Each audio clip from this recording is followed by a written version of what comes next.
ಕೆಂಡ ಸಂಪಿಗೆ ನಮ್ಮ ಕೆಂಡ ಸಂಪಿಗೆ. ಜಾನ್ವಿ ನಾನು ನಡೆದಿದ್ದೇ ದಾರಿ, ನಾನು ನಡೀತಾ ಇರೋದೇ ಸರಿ ಅಂತ ತಿಳ್ಕೊಂಡಿದ್ದಾಳೆ.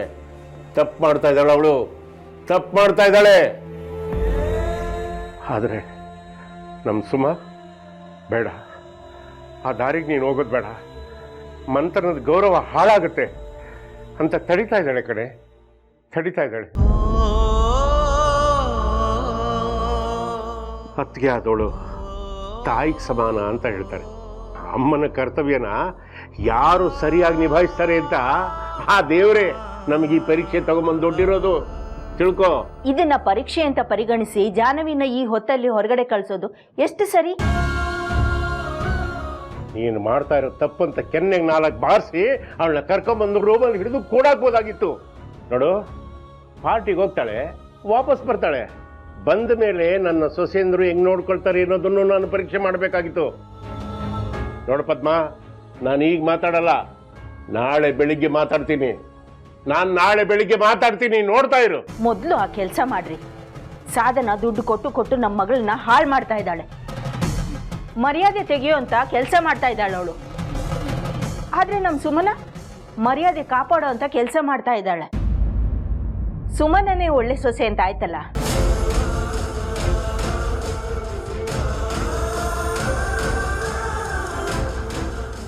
ಪದ್ಮ, ರೆಕ್ಕೆ ಪುಕ್ಕ ಬಂದಿರೋ ಹಕ್ಕಿ ಗೂಡು ಬಿಟ್ಟು ಹಾರಿದ ತಕ್ಷಣನೇ ಅದನ್ನು ಮಹಾಪರಾಧ ಅಂತ ಹೇಳೋಕ್ಕಾಗಲ್ಲ ಕಣೆ. ಯೋಚನೆ ಮಾಡು. ಪ್ರಾಯಕ್ಕೆ ಬಂದಮೇಲೆ ಎಲ್ಲರೂ ಅವ್ರವ್ರ ಜೀವನನ ಅವ್ರವ್ರು ನೋಡ್ಕೊಳ್ತಾರೆ. ಆದರೆ ಮನುಷ್ಯತ್ವ ಅನ್ನೋ ಬಾಂಧವ್ಯಕ್ಕೆ ಬಿದ್ದು ತಮ್ಮ ಪ್ರೀತಿ ಪ್ರೇಮನ ಅವರೇ ಕಟ್ಟೆ ಹಾಕ್ಕೊಳ್ತಾರೆ. ಸಾಧನ ದುಡ್ಡು ಕೊಟ್ಟು ಇನ್ನೊಬ್ಬರ ದಾರಿನ ತಪ್ಪಿಸ್ಬೋದು, ಆದರೆ ಅವಳನ್ನು ಸರಿಯಾದ ದಾರಿಲಿ ತಿದ್ದಿ ಬುದ್ಧಿ ಹೇಳೋದಕ್ಕೆ ಮೇಲೊಬ್ಬ ಇದ್ದಾನೆ, ಮರಿಬೇಡ. ಸಾಧನ ಇನ್ನೊಂದು ರೀತಿ ಥಿಂಕ್ ಮಾಡಿರ್ಬೋದು. ಅವ್ರವ್ರ ಸ್ವಾತಂತ್ರ್ಯಕ್ಕೆ ಅವ್ರವ್ರು ಬದುಕಲಿ, ನಾನು ಯಾಕೆ ಅಡ್ಡಿಪಡಿಸ್ಬೇಕು ಅಂತಲೂ ಇರ್ಬೋದು ಅಲ್ವಾ? ಹಾಗೆ ಯೋಚನೆ ಮಾಡಿದ್ರೆ ಪರವಾಗಿಲ್ಲ, ಆದರೆ ಹಾಳಾಗ್ಲಿ ಅಂತ ದುಡ್ಡು ಕೊಟ್ರೆ ಮಾತ್ರ ತಪ್ಪೇ. ನೋಡೋಣ, ಸ್ವಲ್ಪ ಬಾಯಿ ಮುಚ್ಕೊಂಡು ಕಾಯೋಣ. ಆಮೇಲೆ ಈ ಪರೀಕ್ಷೆಯಲ್ಲಿ ಯಾರು ಗೆದ್ರು ಅಂತ ಗೊತ್ತಾಗುತ್ತೆ. ನಮ್ಮ ಮಗಳ ಇನ್ನೊಂದು ರೂಪನ ನಾವು ನೋಡ್ದಂಗೆ ಆಗ್ತಾ ಇದೆ.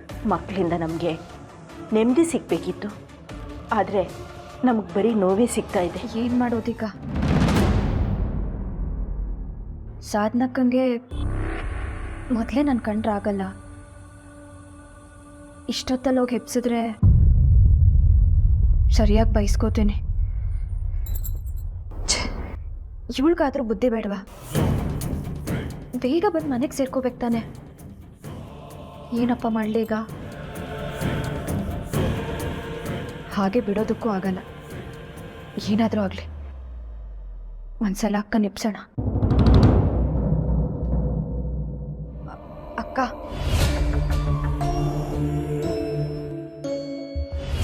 ಇಷ್ಟೊತ್ತಲ್ಲಿ ನಾನು ನಿಮ್ಮ ರೂಮಿಗೆ ಬರೋದು ನಿಮ್ಗೆ ಇಷ್ಟ ಇಲ್ಲ ಅಂತ ನನಗೆ ಗೊತ್ತು.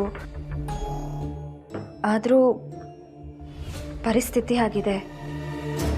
ಅದು 12:12 ಆಯಿತು. ಜಾನ್ವಿ ಇನ್ನೂ ಮನೆಗೆ ಬಂದಿಲ್ಲ. ಯಾವಾಗ ಬರ್ತಾಳೆ, ಎಷ್ಟೊತ್ತಿಗೆ ಬರ್ತಾಳೆ ಅಂತ ಫೋನ್ ಮಾಡಿ ಕೇಳಿ ಅಕ್ಕ. ಜಾನು ನೀನು ಸಣ್ಣ ಮಗು ಅಂತ ಅಂದ್ಕೊಂಡಿದ್ಯಾ? ಅವಳು ಪಾರ್ಟಿಗೆ ಹೋಗಿರೋದು. ಪಾರ್ಟಿ ಮುಗಿದ ಮೇಲೆ ಮನೆಗೆ ಬರೋದಕ್ಕೆ ಅವಳಿಗೆ ಗೊತ್ತಿದೆ. Get lost. ಹಾಗಲ್ಲ ಅಕ್ಕ, ಮಧ್ಯರಾತ್ರಿಲಿ ಹೆಣ್ಮಗಳು ಹೊರಗಡೆ ಓಡಾಡೋದು ಸರಿ ಇರಲ್ಲ ಅಲ್ವಾ? ಕಾಲ ಬೇರೆ ಸರಿ ಇಲ್ಲ. ಒಂದ್ಸಲ ಫೋನ್ ಮಾಡಿ ಕೇಳಿ. ಹೆಣ್ಮಕ್ಳು ಲೇಟ್ ನೈಟ್ ಮನೆಗೆ ಬರಬಾರ್ದು, ಸೇಫ್ ಅಲ್ಲ ಅನ್ನೋ ಕಾಲ ಎಲ್ಲ ಹೊರಟೋಯ್ತು. ದೊಡ್ಡವರು ಒಂದು ಮಾತು ಹೇಳಿದ್ದಾರೆ, ಯಾವಾಗ ಒಂದು ಹೆಣ್ಮಗು 12 ಗಂಟೆ ರಾತ್ರಿ ಮೇಲೆ ಒಬ್ಳೆ ಓಡಾಡ್ತಾಳೋ ಆಗ ಈ ದೇಶಕ್ಕೆ ನಿಜವಾದ ಸ್ವಾತಂತ್ರ್ಯ ಸಿಗೋದು ಅಂತ. ಈಗ ಆ ಕಾಲ ಶುರುವಾಗಿದೆ. It's a new generation. ಎಲ್ಲರೂ ಬದಲಾಗಿದ್ದಾರೆ, ಎಲ್ಲದನ್ನು ಅಡಾಪ್ಟ್ ಮಾಡ್ಕೋತಿದ್ದಾರೆ. ನೀನಿನ್ನೂ ಹಳೆ ಕಾಲದಲ್ಲೇ ಇದೆಯಾ? ಅಲ್ಲೇ ಇರು, ನಿನಗೆ ಅದೇ ಸರಿಯಾದ ಜಾಗ. ಅಕ್ಕ, ಕಾಲ ಯಾವುದಾದ್ರೇನು, ಹೆಣ್ಮಕ್ಳು ನಾವು ನಮ್ಮ ಹುಷಾರಲ್ಲಿ ನಾವು ಇರಬೇಕಲ್ವಾ? ದಯವಿಟ್ಟು ಒಂದ್ಸಲ ಫೋನ್ ಮಾಡಿ ಕೇಳಿ ಅಕ್ಕ. ಹೀಗೆ ಓವರ್ ಆ್ಯಕ್ಟಿಂಗ್ ಮಾಡಿ ಮಾಡಿ ಮನೆಯವ್ರನ್ನೆಲ್ಲ ಬುಟ್ಟಿಗೆ ಹಾಕೊಂಡಿದ್ಯಾ. ಈಗ ಜಾನುನು ಬುಟ್ಟಿಗೆ ಹಾಕೊಳ್ಳೋಣ ಅಂತನ? ಅವಳಲ್ಲಿ ಯಾರನ್ನ ನಂಬಬೇಕು ಯಾರನ್ನ ನಂಬಾರ್ದು ಅನ್ನೋ ಟ್ಯಾಲೆಂಟ್ ಇದೆ. ನಿನ್ನಿ ಚೀಪ್ ಆ್ಯಕ್ಟಿಂಗನ್ನೆಲ್ಲ ನಂಬೋದಿಲ್ಲ ಅವಳು. ಅಕ್ಕ, ನನ್ನ ಉದ್ದೇಶ ಅದಾಗಿರ್ಲಿಲ್ಲ. ಅವಳು ಹುಷಾರಾಗಿ ಮನೆಗೆ ಬಂದ್ರೆ ಅಷ್ಟೇ ಸಾಕು ನನಗೆ. ಬರ್ತಾಳೆ. ಅವಳೇನು ಮೊದಲನೇ ಸಲ ಪಾರ್ಟಿಗೆ ಹೋಗ್ತಿರೋದಲ್ಲ. ಫಸ್ಟ್ ಆಫ್ ಆಲ್ ನಾನು ಯಾಕೆ ನಿನ್ನ ಹತ್ರ ಮಾತಾಡ್ತಿದ್ದೀನಿ? Get out. ಅಕ್ಕ, ಹೋಗು ಅಂದೆ.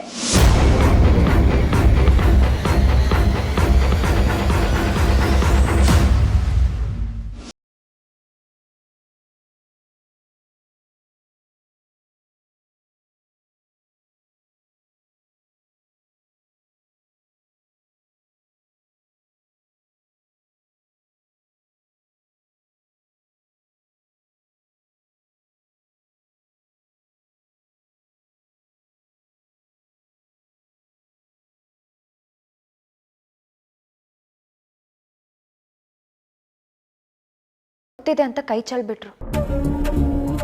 ಈಗ ಏನ್ ಮಾಡ್ಲಿ? ನಾನೇ ಫೋನ್ ಮಾಡಿದ್ರೆ ನನ್ನ ಮೇಲೆ ಕೂಗಾಡ್ತಾಳೆ, ಕೋಪ ಮಾಡ್ಕೋತಾಳೆ. ಆದ್ರೂ ಪರವಾಗಿಲ್ಲ, ನಾನೇ ಫೋನ್ ಮಾಡ್ತೀನಿ.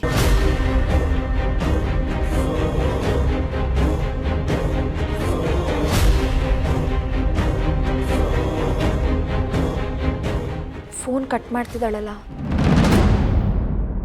ನನ್ನ ಫೋನಲ್ಲಿ ಎತ್ತಿದ್ದಾಳೆ. ಈಗೇನು ಮಾಡಲಿ? ಯಾರ ಹತ್ರ ಹೇಳಲಿ?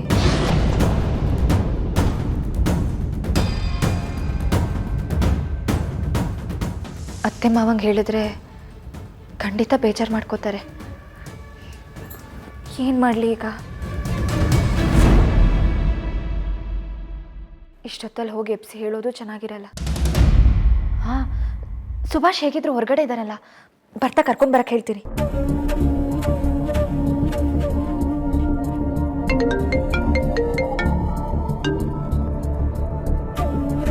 ಹಲೋ ಹಲೋ ಸುಭಾಷ್, ಎಲ್ಲಿದ್ಯಾ? ಅದಕ್ಕೆ ಮನೆಗೆ ಬರ್ತಾ ಇದ್ದೀನಿ. ಅದು ಫ್ರೆಂಡ್ ಜೊತೆ ಮಾತಾಡ್ತಾ ಲೇಟ್ ಆಗೋಯ್ತು. ಬಂದೆ. ಒಂದ್ ನಿಮಿಷ ಸುಭಾಷ್, ನೀನ್ ಬರ್ತಾ ಹಂಗೆ ಜಾನ್ವಿನ್ ಕರ್ಕೊಂಡ್ ಬಾ. ಅವಳು ಪಾರ್ಟಿಗೆ ಅಂತ ಹೋಗಿದ್ದಾಳೆ, ಇಷ್ಟೊತ್ತಾದ್ರೂ ಮನೆಗೆ ಬಂದಿಲ್ಲ. ಅಯ್ಯೋ ಅದಕ್ಕೆ ಅವಳ ಪಾರ್ಟಿಗೆ ಅವಳು ಬರ್ತಾಳೆ ಬಿಡಿ. ಹಾಗಲ್ಲ ಸುಭಾಷ್, ಇಷ್ಟೊತ್ತಲ್ಲಿ ಹೆಣ್ಮಕ್ಳು ಹೊರಗಡೆ ಇರೋದು ಒಳ್ಳೇದಲ್ಲ. ನೀನ್ ಫೋನ್ ಮಾಡಿ ವಿಚಾರಿಸು, ಎಲ್ಲಿದ್ದಾಳೆ ಅಂತ ಕೇಳು. ನಾನು ಫೋನ್ ಮಾಡಿದ್ರೆ ಕಟ್ ಮಾಡ್ತಿದ್ದಾಳೆ. ಸರಿ ಅದಕ್ಕೆ ನಾನು ಫೋನ್ ಮಾಡ್ತೀನಿ. ಸರಿ, ನೀನು ಬೇಗ ಬಾ. ಯಾಕೆ ಇಷ್ಟೊಂದು ಲೇಟ್ ಇವತ್ತು? ಇಲ್ಲ ಬಂದೆ ಈಗಲೇ ಬಂದೆ. ಸುಭಾಷ್ ಅವಳು ಜಗಳ ಆಡದೆ ಹುಷಾರಾಗಿ ಮನೆಗೆ ಬಂದ್ರೆ ಅಷ್ಟೇ ಸಾಕು.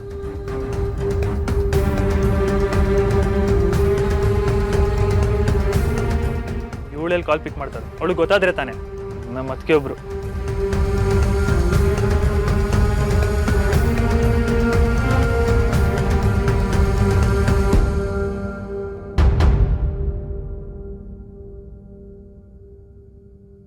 ದೇವ್ರೆ, ಜಾನ್ವಿ ಹುಷಾರಾಗಿ ಬೇಗ ಮನೆಗೆ ಬಂದು ಸೇರೋ ಹಂಗೆ ಮಾಡು.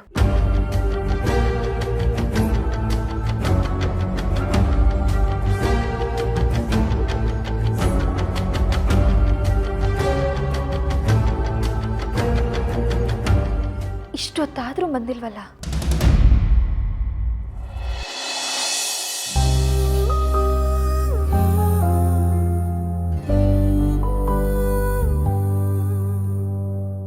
ಅರೆ, ಬಾಗಿಲು ಚಿಲ್ಕ ಹಾಕಿಲ್ಲ. ಅದಕ್ಕೆ ನೋಡಿದ್ರೆ ಇಲ್ಲಿ ಮಲಗಿದ್ದಾರೆ. ನಮ್ಮ ಅಣ್ಣ ಏನೋ ಬೈದಿರ್ತಾನೆ ಪಾಪ, ಅದಕ್ಕೆ ಬೇಜಾರು ಮಾಡ್ಕೊಂಡು ಇಲ್ಲಿ ಮಲಗಿರ್ತಾರೆ. ಅದಕ್ಕೆ ಸುಭಾಷ್, ಯಾಕೆ ಅದಕ್ಕೆ ಇಲ್ಲಿ ಮಲಗಿದ್ದೀರಾ? ನಂಗೋಸ್ಕರ ಕಾಯ್ತಾ ಇದ್ರಾ? ಅಯ್ಯೋ ಸಾರಿ ಅದಕ್ಕೆ. ಜಾನು ಬಂದ್ಲಾ? ಓ, ಹಾಗಾದ್ರೆ ನೀವು ಜಾನುಗೋಸ್ಕರ ಕಾಯ್ತಾ ಇರೋದು, ನಂಗೋಸ್ಕರ ಅಲ್ಲ. ಹಾಗಲ್ಲ ಸುಭಾಷ್. ಅಯ್ಯೋ ತಮಾಷೆಗೆ ಹೇಳಿದೆ ಅದಕ್ಕೆ. ಅವಳು ಬರ್ತಾಳೆ, ನೀವು ಹೋಗಿ ಮಲ್ಗಿ. ಆಕ್ಚುಲಿ ನಾನು ಅವಳಿಗೆ ಫೋನ್ ಮಾಡಿದ್ದೆ, ಪಿಕ್ ಮಾಡಲಿಲ್ಲ. ಮತ್ತೆ ಟ್ರೈ ಮಾಡಿದ್ರೆ ಸ್ವಿಚ್ ಆಫ್ ಬರ್ತಾ ಇದೆ. ಅವಳು ಬರ್ತಾಳೆ, ನೀವು ಹೋಗಿ. ನಾನು ಪ್ರಯತ್ನ ಪಡ್ತಾನೆ ಇದ್ದೀನಿ ಸುಭಾಷ್. ಫೋನ್ ಸ್ವಿಚ್ ಆಫ್ ಬರ್ತಿದೆ, ಅದಕ್ಕೆ ನಂಗೆ ಭಯ ಆಗ್ತಿರೋದು. ಎಲ್ಲೇನಾದರೂ ಹೆಚ್ಚು ಕಮ್ಮಿ ಆಗಿದೆ ಅಂತ ನನ್ನ ಮನ್ಸಿಗೆ ಶಂಕಿಸ್ತಿದೆ. ಅವಳು ಎಲ್ಲೋಗಿರ್ತಾಳೆ ಅಂತ ನಿನ್ಗೆ ಗೊತ್ತಿರುತ್ತಲ್ವಾ? ಬಾ, ಹೋಗಿ ಕರ್ಕೊಂಡು ಬರೋಣ. ಅಯ್ಯೋ ಅದಕ್ಕೆ, ಇವಾಗ ನಾವು ಹೋದ್ರೆ ಅದು ಇದು ಅಂತ ಜಗಳ ಶುರು ಮಾಡ್ತಾಳೆ. ಮತ್ತೆ ಮನೆಗೆ ಬಂದು ರಾಧ ಅಂತ ಮಾಡ್ತಾಳೆ. ಅದೆಲ್ಲ ಬೇಕಾ ಹೇಳಿ? ಇದೇನು ಫಸ್ಟ್ ಟೈಮ್ ಆತ್ಗೆ ಅವಳು ಪಾರ್ಟಿ ಅಂತ ಹೋಗಿರೋದು. ಅವಳಿಗೆ ಏನು ತೊಂದರೆ ಆಗದೆ ಆರಾಮಾಗಿ ಬರ್ತಾಳೆ. ನೀವು ಸುಮ್ಮನೆ ಕಾದು ನಿಮ್ಮ ನಿದ್ದೆ ಹಾಳು ಮಾಡ್ಕೋಬೇಡಿ. ಅದರಿಂದ ಮಗುಗೂ ಪ್ರಾಬ್ಲಮ್ಮು, ನಿಮಗೂ ಪ್ರಾಬ್ಲಮ್. ಅಣ್ಣ ಬನ್ನ? ಅವ್ರು ಬಂದಿದ್ದಾರೆ. ನಾನು ಜಾನುಗೋಸ್ಕರ ಕಾಯ್ತಾ ಇಲ್ಲೇ ಮಲ್ಕೊಂಡ್ಬಿಟ್ಟೆ. ಸರಿ, ನೀವು ಹೋಗಿ ಮಲ್ಗಿ, ಅವಳು ಬರ್ತಾಳೆ. ಬೇಡ ಸುಭಾಷ್, ಅವಳು ಬರಲಿ. ಅದಕ್ಕೆ ನೀವು ನೋಡಿದ್ರೆ ಇಷ್ಟೊಂದು ಕಾಳಜಿ ಮಾಡ್ತೀರಾ, ಅವಳು ನಿಮ್ಮ ಬಗ್ಗೆ ಕೇರು ಮಾಡಲ್ಲ. ಸರಿ, ಅದಕ್ಕೆ ನೀವು ಇಷ್ಟೊತ್ತು ಕಾದು ಅವಳನ್ನ ರಿಸೀವ್ ಮಾಡ್ತೀರಾ ಅನ್ಕೊಳ್ಳಿ. ಅವಳು ಅದನ್ನು ಅಪ್ರಿಷಿಯೇಟ್ ಮಾಡ್ತಾಳಾ? ಸುಮ್ಮನೆ ನಿಮಗೆ ಅವಮಾನ ಮಾಡ್ತಾಳೆ. ಅವಳ ಹತ್ರ ಅವಮಾನ ಮಾಡಿಸ್ಕೊಳ್ಳೋ ಬದಲು ನೀವು ಆರಾಮಾಗಿ ಹೋಗಿ ಮಲಗ್ಬೋದಲ್ವಾ? ಹೋಗಿ ಅದಕ್ಕೆ ಆರಾಮಾಗಿ ಮಲಗಿ. ಸುಭಾಷ್, ಅವಳು ನನ್ನ ಬಗ್ಗೆ ಏನಾದರೂ ಅಂದ್ಕೊಳ್ಳಿ, ಏನಾದರೂ ಮಾತಾಡಲಿ, ನನಗೆ ಬೇಜಾರಿಲ್ಲ. ಅವಳು ಈ ಮನೆ ಮಗಳು ಸುಭಾಷ್, ಚಿಕ್ಕವಳು. ಏನೋ ಗೊತ್ತಿಲ್ಲದೆ ತಪ್ಪು ಮಾಡ್ತಿರ್ತಾಳೆ. ದೊಡ್ಡವಳಾಗಿ ನಾನು ಹಾಗೆ ನಡ್ಕೊಳ್ಳೋದಕ್ಕಾಗತ್ತಾ? ಬಾ, ನಿನ್ಗೆ ಊಟ ಬಡಿಸ್ತೀನಿ, ನೀನು ತಿಂತಿರೋ, ಅವಳು ಬರ್ತಾಳೆ ಅಷ್ಟರಲ್ಲಿ. ನಂದು ಊಟ ಆಯ್ತು. ಅದಕ್ಕೆ ಊಟ ಆಯ್ತಾ? ಏನು ಹೋಟೆಲ್ಗೆ ಹೋಗಿದ್ದಾ? ಎಷ್ಟು ಸಲ ಹೇಳಿದ್ದೀನಿ ಸುಭಾಷ್, ಹೊರಗಡೆ ತಿನ್ಬೇಡ ಅಂತ. ಯಾಕೆ, ನನ್ನ ಕೈ ರುಚಿ ಇಷ್ಟ ಆಗ್ತಿಲ್ವಾ ನಿಂಗೆ? ಅದು ಇವತ್ತು ನಮ್ಮ ಹುಡುಗಿ ನನಗೋಸ್ಕರ ಬಾಕ್ಸ್ ತಂದಿದ್ಲು, ನಾನು ಅಲ್ಲೇ ಊಟ. ಓ, ಇದೋ ವಿಷಯ. ಹಾಗಾದ್ರೆ ನೀನ್ ಹುಡುಗಿ ಅದಕ್ಕೆ ರೆಸ್ಟ್ ಕೊಟ್ಟು ನನ್ನ ಮೈದನ್ನ ತುಂಬಾ ಕಾಳಜಿ ಮಾಡ್ತಿದ್ದಾಳೆ ಅಂತ ಆಯ್ತು. ಹೌದು, ಅದಕ್ಕೆ ಅವಳದೆಲ್ಲ ನಿಮ್ ಗುಣನೇ, ನಿಮ್ನೆರಡೆ ಅದಕ್ಕೆ ಅವಳು. ಹಾಗಂದ್ರೆ ಏನ್ ಸುಭಾಷ್? ಅದೇ ಅದಕ್ಕೆ ಅವತ್ತು ಹೇಳಿದ್ನಲ್ಲ, ನನ್ನ ಹುಡುಗಿ ಮನೆಗೆ ಬಂದ್ಮೇಲೆ ನಿಮ್ನ ಅಕ್ಕ ಅಂತಾಳೆ, ಅವಾಗ ಅವಳು ನಿಮ್ ತಂಗಿ ಆಗ್ತಾಳೆ. ಮದ್ವೆ ಯಾವಾಗ ಇಟ್ಕೊಳ್ಳೋಣ? ಅದಕ್ಕೆ ನೀವು ಮದುವೆಗೆ ಹೋದ್ರಿ, ನಾನು ಇನ್ನೂ ಪ್ರಪೋಸ್ ಮಾಡಕ್ಕೆ ಒದ್ದಾಡ್ತಾ ಇದ್ದೀನಿ. ಹೇಳ್ಬೇಕು ಅನ್ಕೊಂಡಾಗೆಲ್ಲ ಏನಾದ್ರೂ ಒಂದು ಎಡವಟ್ಟಾಗುತ್ತೆ. ಸುಭಾಷ್, ಪದೇ ಪದೇ ಹೀಗಾಗ್ತಿದೆ ಅಂದ್ರೆ ಬಹುಶಃ ದೇವ್ರಿಗೂ ಇದು ಇಷ್ಟ ಇಲ್ಲ ಅನ್ಸುತ್ತೆ. ನೀನ್ ಈಗ್ಲೇ ಇದನ್ನ ಹೇಳೋದು ಬೇಡ ಅಂತ ತಡಿತಿರ್ಬೋದೇನೋ. ಅಯ್ಯಯ್ಯೋ ಅದಕ್ಕೆ ಆಗ್ಲೇ ಮಧ್ಯರಾತ್ರಿ ದೇವತೆಗಳೆಲ್ಲ ರೌಂಡ್ಸ್ ಆಗ್ತಾ ಇರ್ತಾರೆ. ಆಮೇಲೆ ನೀವು ಹೇಳಿದನ್ ಕೇಳ್ಕೊಂಡು ಅಷ್ಟು ಅಂದ್ರೆ ನನ್ ಗತಿ ಏನು? ಪ್ಲೀಸ್ ಅದಕ್ಕೆ ಬಿಡ್ತು ಅನ್ನಿ. ನೀನೊಬ್ಬನ್ಗೇನ ತಮಾಷೆ ಮಾಡಕ್ ಬರೋದು? ನಂಗೂ ಬರುತ್ತೆ. ಅಯ್ಯೋ ಅದಕ್ಕೆ ತಮಾಷೆಗೂ ಹಾಗೆ ಹೇಳ್ಬೇಡಿ, ಮೊದಲು ಬಿಡ್ತು ಅನ್ನಿ. ಆಗ್ಲೇ ಬೆಳಗಿನ ಜಾವ ಆಗಿದೆ, ನೀವು ಹೋಗಿ ಮಲ್ಗಿ. ಇನ್ನೂ ಜಾನು ಬಂದಿಲ್ಲ ಸುಭಾಷ್. ಅದಕ್ಕೆ ಅವಳು ಬರ್ತಾಳೆ, ನೀವು ಹೋಗಿ ಮಲ್ಗಿ. ಹೋಗಿ. ಫೋನ್ ಬರ್ಬೇಕಲ್ಲ ಅನ್ಕೊಂಡೆ, ಬಂತು. ಹಲೋ, ಯಾಕ್ರೆ ಇಷ್ಟೊತ್ತು ಫೋನ್ ಮಾಡೋದಕ್ಕೆ? ನೀವಾಗ ಫೋನ್ ಎತ್ತಿರ್ಲಿಲ್ಲ ಅಂದಿದ್ರೆ ಒಂದ್ ವಾರ ನಿಮ್ ಫೋನ್ ಕಾಲ್ನ ಅಟೆಂಡೇ ಮಾಡ್ತಿರ್ಲಿಲ್ಲ ನಾನು. ಅಯ್ಯೋಯ್ಯೋ, ಈ ಬಡಪಾಯಿ ಮೇಲೆ ಯಾಕ್ರಿ ಬ್ರಹ್ಮಾಸ್ತ್ರ ಪ್ರಯೋಗ ಮಾಡ್ತಾ ಇದ್ದೀರಾ? ಆಕ್ಚುಲಿ ಅತ್ಗೆ ಊಟ ಕೊಡ್ತೀನಿ ಅಂದ್ರು. ಇಲ್ಲ ಅತ್ಗೆ ನಾನು ಫ್ರೆಂಡ್ ಮನೇಲಿ ಮಾಡಿದೀನಿ ಅಂತ ಅವ್ರಿಗೆ ಹೇಳಿ ಕನ್ವಿನ್ಸ್ ಮಾಡ ಅಷ್ಟರಲ್ಲಿ ಇಷ್ಟು. ಏನು ಫ್ರೆಂಡ್ ಮನೇಲ? ಫ್ರೆಂಡ್ ಅಂದ್ರ? ನನ್ನ ರೈಲು ಬೇರೆ ದಾರಿ ಹಿಡಿತಾ ಇದೆ. ಫ್ರೆಂಡ್ ಅಲ್ವಾ, ಮತ್ತೆ ಇನ್ನೇನಂತ ಹೇಳ್ಬೇಕಿತ್ತು? ಏನಿಲ್ಲ ಬಿಡಿ, ಮುಂದೆ ಹೇಳಿ, ಅರ್ಥ ಆಯ್ತು. ನೇರವಾಗಿ ಹೋಗ್ತಾ ಇದ್ದ ನನ್ನ ಟ್ರೈನ್ಗೆ ಅಡ್ಡ ಮಲಗಿ ಇವಾಗ ಮುಂದೆ ಹೋಗಿ ಅಂತ ಹೇಳ್ತಾ ಇದ್ದೀರಾ. ಮುಂದೆ ಏನ್ ಹೇಳ್ಬೇಕು ಅಂತ ನೀವೇ ಹೇಳಿದ್ರೆ ತುಂಬಾ ಚೆನ್ನಾಗಿರ್ತಿತ್ತು. ಈಗ ಆ ವಿಷಯನ್ ಬಿಡಿ. ಅಕ್ಕ ಏನಂದ್ಲು? ಅಕ್ಕ ಇನ್ನೂ ಎಚ್ಚರ ಇದ್ಲಾ? ಅಕ್ಕ ನಿಮ್ಗೋಸ್ಕರ ಇಷ್ಟೊತ್ತಲ್ಲಿ ಇನ್ನೂ ಎಚ್ಚರ ಇದ್ರೆ ನೀವು ಮನೆಗೆ ಬೇಗ ಹೋಗ್ಬೇಕು ತಾನೆ. ಇನ್ಮೇಲೆ ಮನೆಗೆ ಲೇಟಾಗಿ ಹೋಗ್ಬೇಡಿ ಪ್ಲೀಸ್. ಓ, ಅಕ್ಕಂಗ್ ಪ್ರಾಬ್ಲಮ್ ಆಗುತ್ತೆ ಅಂತ ತಂಗಿ ನನಗೆ ಆರ್ಡರ್ ಮಾಡ್ತಾ ಇದ್ದೀರಾ? ನೀವೇ ಯೋಚನೆ ಮಾಡಿ ಸುಭಾಷ್, ಇಂಥ ಟೈಮಲ್ಲಿ ಅಕ್ಕ ನಿಮ್ಮನ್ನ ಕಾಯೋದು ಸರಿನಾ? ಹಲೋ ಮೇಡಮ್, ನಾನು ಇವತ್ತೇ ಇಷ್ಟು ಲೇಟಾಗಿ ಬಂದಿರೋದು. ಆಕ್ಚುಲಿ ಅದ್ಗೆ ನನಗೋಸ್ಕರ ವೆಯ್ಟ್ ಮಾಡ್ತಾ ಇರೋದಲ್ಲ, ಜಾನ್ವಿಗೋಸ್ಕರ ವೆಯ್ಟ್ ಮಾಡ್ತಾ ಇರೋದು. ಏನು, ಜಾನ್ವಿನಾ? ಯಾಕೆ? ಅಯ್ಯೋ ಇನ್ನೇನ್ರಿ, ಪಾರ್ಟಿ ಅಂತ ಹೊರಗೆ ಹೋಗಿದ್ದಾಳೆ. ಅದ್ಗೆ ಅವಳಿಗೋಸ್ಕರ ಯಾವಾಗ ಬರ್ತಾಳೆ ಅಂತ ಕಾಯ್ತಾ ಕೂತಿದ್ದಾರೆ. ಅಯ್ಯೋ, ಇಷ್ಟೊತ್ತಲ್ಲಿ ಹೆಣ್ಮಕ್ಳು ಆಚೆ ಇದ್ರೆ ನಿಮ್ ಮನೇಲಿ ಏನು ಹೇಳಲ್ವಾ? ನಮ್ಮ ಅಣ್ಣ ರಾಜೇಶನೇ ಇಷ್ಟು ಲೇಟಾಗಿ ಏನಾದ್ರು ಬಂದಿದ್ರೆ ನಮ್ಮ ಅಕ್ಕ ತಲೆ ಮೇಲೆ 2 ಕೊಟ್ಟಿರೋಳು. ಹಾಗಾದ್ರೆ ಇವತ್ತು ಅಕ್ಕ ನಿದ್ದೆ ಮಾಡ್ದ ಹಾಗೆ. ಇದೇ ರೀ, ಈ ಗುಣಕ್ಕೆ ಅದಕ್ಕೆ ನಂಗೆ ಇಷ್ಟ ಆಗೋದು. ಅವ್ರದ್ದು ಜಾನ್ವಿ ಸಂಬಂಧ ಅಷ್ಟೊಂದು ಚೆನ್ನಾಗಿಲ್ಲ. ಜಾನ್ವಿ ಅಂತೂ ಅದಕ್ಕೆ ಬಗ್ಗೆ ಕೇರೆ ಮಾಡಲ್ಲ. ಆದ್ರೂ ಅದಕ್ಕೆ ಅವಳಿಗೋಸ್ಕರ ಇಷ್ಟೋ ತನಕ ಕಾಯ್ತಾ ಕೂತಿಯಾರೆ. ಅದಕ್ಕೆ ನಾನು ಯಾವಾಗ್ಲೂ ಹೇಳೋದು ನನ್ನ ಅದಕ್ಕೆ ದೇವತೆ ಅಂತ. ಅವಳು ನಮ್ಮಕ್ಕ. ಹಲೋ ಮೇಡಮ್, ಅವರು ನಮ್ಮ ಅತ್ಗೆ. Hello sir, for your kind information, ನನಗ್ ಮೊದ್ಲು ಅಕ್ಕ ಆಗಿದ್ದು, ಆಮೇಲೆ ನಿಮಗ್ ಅತ್ತಿಗೆ ಆಗಿರೋದು. ಅಕ್ಕ ಆಗಿದ್ದೆಲ್ಲ ಆಯ್ತು, ಈಗ ನಮ್ಮನೇಲಿದ್ದು ನಮ್ಮ ಅತ್ತಿಗೆ ಆಗಿದ್ದಾರೆ. ಓ, ಮದ್ವೆ ಮಾಡ್ಕೊಟ್ರೆ ಸಂಬಂಧ ಮುರಿದೋಗುತ್ತಾ? ಅಯ್ಯೋ ಇಲ್ಲಪ್ಪ, ಸಂಬಂಧ ಬೆಳೆಯುತ್ತೆ, ಗಟ್ಟಿ ಆಗುತ್ತೆ. ಯಾವ ಸಂಬಂಧದ ಬಗ್ಗೆ ಮಾತಾಡ್ತಿದಿರೋ ತಾವು? ಯಾವ್ದು ಇಲ್ಲ ರೀ, ಬಿಡಿ. ಸರಿ ಸರಿ, ಅಪ್ಪನ ಮುಂದೆ ನಿಮ್ ಜೊತೆ ಮಾತಾಡೋದು ಕಷ್ಟ ಆಗುತ್ತೆ ಅಂತ ನಾನು ಹೊರಗೆ ಬಂದು ಮಾತಾಡ್ತಿದ್ದೀನಿ. ನನಗೆ ಒಳಗೋಗಿ ಓದ್ಕೋತೀನಿ. ಬಾಯ್ ಸುಭಾಷ್.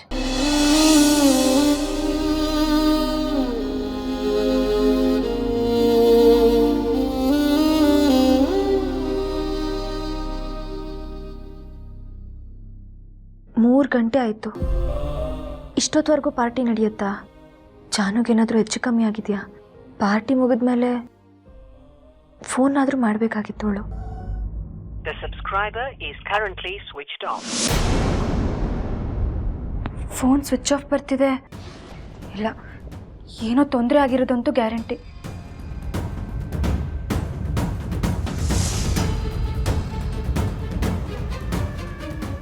ಏನು ಮಾಡಲಿ ಈಗ?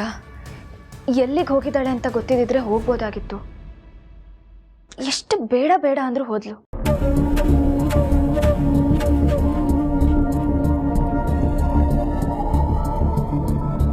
ಕೂತ್ಕೊಳ್ಳಿ. ಅಲ್ಲ ರೀ, ಟೈಮ್ 3 ಗಂಟೆ. ಯಾಕೆ ಎದ್ದಿದ್ದೀರಾ? ಏನು ಕೆಟ್ಕನ್ಸ್ಬಿತ್ತಾ? ಹೊಟ್ಟೆ ನೋವ್ತಾ ಇದೆಯಾ? ಸಂಕಟ ಆಗ್ತಾ ಇದೆಯಾ? ಹಾಸ್ಪಿಟಲ್ ಹೋಗೋಣ? ಇಲ್ಲ ಸಾಹೇಬ್ರೆ, ಅದು 3 ಗಂಟೆ ಆಯಿತು. ಜಾನು ಇನ್ನೂ ಮನೆಗೆ ಬಂದಿಲ್ಲ, ಅದಕ್ಕೆ. ನೀವಿನ್ನ ಅದೇ ಯೋಚನೆ ಇದ್ದೀರಿ ಅಂದ್ರಿ. ಅವಳು ಮನೆಗೆ ಬರ್ತಾಳೆ ಅಂತ ನಾನು ಹೇಳ್ದೆ ತಾನೆ. ನೀವು ಯಾಕೆ ಟೆನ್ಷನ್ ತಗೋತಿದ್ದೀರಾ? ಜಾನ್ವಿ ಹೋಗಿರೋದು ಪಾರ್ಟಿಗೆ. ಪಾರ್ಟಿ ಮುಗಿದ್ ಲೇಟ್ ಆಗುತ್ತೆ, ಅವಳು ಬರ್ತಾಳೆ ಬಿಡಿ. ನೀವ್ಯಾಕೆ ಟೆನ್ಷನ್ ಮಾಡ್ಕೋತಿದ್ದೀರಾ? ಹಾಗಲ್ಲ ಸಾಹೇಬ್ರೆ, 3 ಗಂಟೆ ಆಯಿತು. ಅದು ಅಲ್ಲದೆ ನಾನು ಫೋನ್ ಮಾಡ್ತಾನೆ ಇದ್ದೀನಿ, ಫೋನ್ ಸ್ವಿಚ್ ಆಫ್ ಬರ್ತಾ ಇದೆ. ಏನಾದರೂ ಆಗಿರುತ್ತಾ ಅಂತ ಭಯ ಆಗ್ತಿದೆ. ಸುಮ್ಮನೆ ಅವರೇ, ನೀವು ಸುಮ್ಮನೆ ಪ್ಯಾನಿಕ್ ಆಗ್ತಾ ಇದ್ದೀರಾ. ಪದೇ ಪದೇ ಕಾಲ್ ಮಾಡಿರ್ತೀರಾ, ಅದಕ್ಕೆ ಸ್ವಿಚ್ ಆಫ್ ಮಾಡ್ಕೊಂಡಿರ್ತಾಳೆ. ಹಾಗಲ್ಲ ಸಾಹೇಬ್ರೆ, ನನ್ನ ಮೇಲಿನ ಕೋಪಕ್ಕೆ ಅವಳು ಫೋನ್ ಸ್ವಿಚ್ ಆಫ್ ಮಾಡ್ಕೊಂಡಿರ್ಬೋದು. ಆದರೆ ಪಾರ್ಟಿ ಮುಗಿದ್ಮೇಲಾದರೂ ಆನ್ ಮಾಡಬೇಕಲ್ವಾ? ಪಾರ್ಟಿ ಮುಗ್ದಿದೆ ಅಂತ ನಿಮ್ಗೆ ಗೊತ್ತು? ಪಾರ್ಟಿ ಮುಗಿದ್ಮೇಲೆ ಸ್ವಿಚ್ ಆನ್ ಮಾಡ್ತಾಳೆ ಬಿಡಿ. ಸುಮ್ಮನವ್ರೆ, ಇಷ್ಟೊತ್ತಲ್ಲಿ ನೀವು ಎದ್ದಿರೋದು ಒಳ್ಳೇದಲ್ಲ. ಟ್ಯಾಬ್ಲೆಟ್ ಬೇರೆ ತಗೊಂಡಿರ್ತೀರಾ, ಸುಸ್ತಾಗಿರ್ತೀರಾ. ನಿಮ್ಮಿಬ್ರಿಗೂ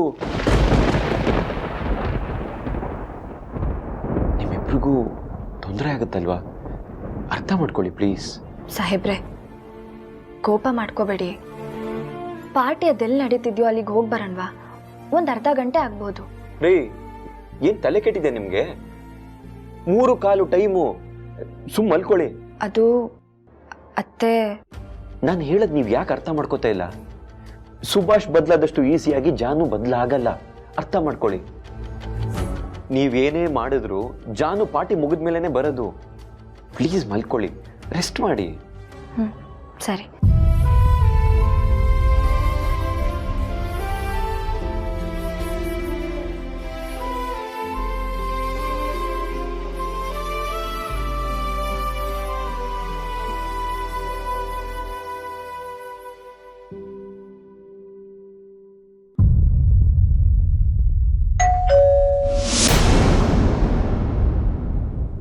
ಜಾನು ಬಂದ್ಲು ಅನ್ಸುತ್ತೆ.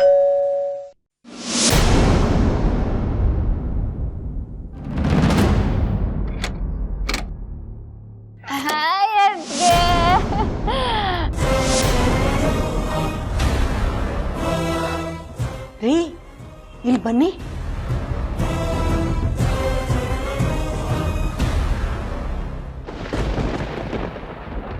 ಇವೆಲ್ಲಿ ಫೋನ್ ರಿಸೀವ್ ಮಾಡಿರೋದು ನೋಡಿ, ಇವತ್ತೆಲ್ಲ ಪೂರ್ತಿ ಆಚೆನೆ ಇರ್ಬೇಕೇನೋ ಅನ್ಕೊಂಡಿದ್ದೆ. ಅಯ್ಯೋ ಭಗವಂತ, ಕುಡ್ಕೊಂಡು ಬಂದಿದ್ದಿಲ್ಲ ಪಾಪಿ. ಈ ಸುಪುತ್ರಿನ ಹೆತ್ತಿ ತಪ್ಪಿಗೆ ರಾತ್ರಿ 3 ಗಂಟೆಗೆ ಬರಂಗಾಗ್ಬಿಟ್ರು. ಅವಳು ನೋಡ್ತಾ ಇದ್ರೆ ಹೋಗಿ ಕೆನ್ನೆಗೆ 2 ಬಾಚಿ ಬಿಡೋಣ ಅನ್ಸ್ತಾ ಇದೆ. ಆದ್ರೆ ನಿಮ್ಗೆ ಜಾನ್ವಿ ಪಲ್ಸ್ ಅರ್ಥ ಆಗುತ್ತೆ. I love you so much.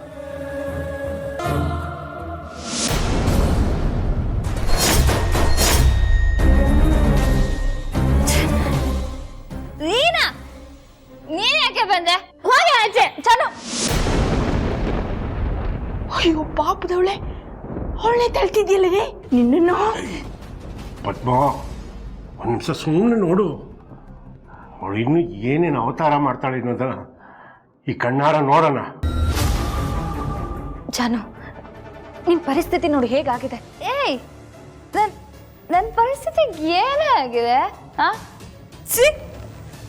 Perfectly, I am all right. ಆಯ್ತು, ಕೂಗಾಡ್ಬೇಡ. ಅತ್ತೆ ಮಾವ ಇದ್ರೆ ತೊಂದರೆ ಆಗುತ್ತೆ. ಅಪ್ಪ ಅಮ್ಮ ರಾತ್ರಿ ಗಡತ್ತಾಗಿ ತಿಂದು ಗುರ್ರ ಗುರ್ರ ಅಂತ ನಿದ್ದೆ ಮಾಡ್ತಿರ್ತಾರೆ ಕಣೆ.